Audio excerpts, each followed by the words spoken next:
Korang tahu tak kereta korang kalau tiba-tiba bila kau bawa dia keluar gambar bateri warna merah kat meter tu sebab apa?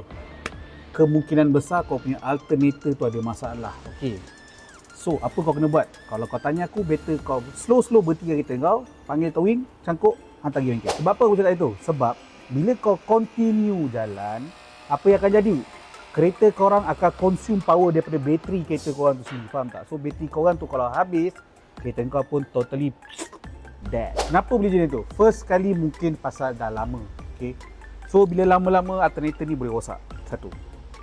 Nombor dua, bila kereta korang ni terlampau banyak sangat leaking. Kalau kita letak sebagai contoh Volkswagen lah, alternator kat depan, dia akan duduk sebelah atas licin pun. Semua area-area situ boleh leaking.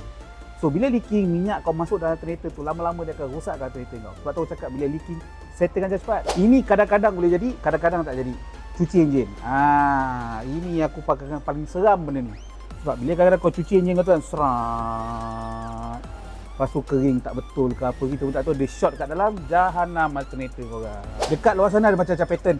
Ada yang pergi repair balik. Ada yang pergi cari half cut. Ada yang beli baru. Tapi kalau kau tanya aku akan ambil pilihan yang ketiga dulu. Beli baru. Kalau betul-betul dah sesak sangat, kau boleh try lah cari half cut. Sebab baru for sure akan tahan lama and ada warranty whatsoever semua. Half cut atas nasib kau. Kadang pakai sebulan elok, kadang-kadang pakai 2 minggu janam. So depend pada kau punya nasib. Yang nombor 3 ni aku pernah cuba. Kadang-kadang okey, kadang-kadang tak okey. So aku malas nak buang masa. Aku akan recommend customer aku tukar yang nombor 3.